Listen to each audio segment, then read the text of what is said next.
ఇదిగోండి, ఇది ఒక శ్రీగంధం చెట్టు అండి.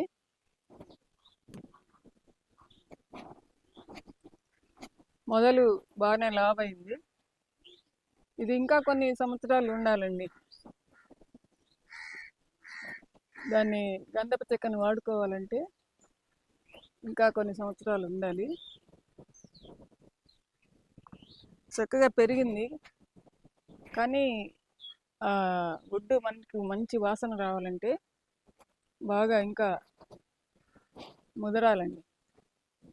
చెట్టు ఇంకా ముదరాలి, అప్పుడు వుడ్ ఇంకా మంచి వాసన వస్తుంది మనకి. చెట్టు బాగుంది కదా, చూడండి ఎంత బాగుందో. అదండి గంధపు చెట్టు. దీని వయసు దాదాపు 10 సంవత్సరాలు ఉంటుందండి. ఇంకా బాగా ముదరాలంటే ఇంకొక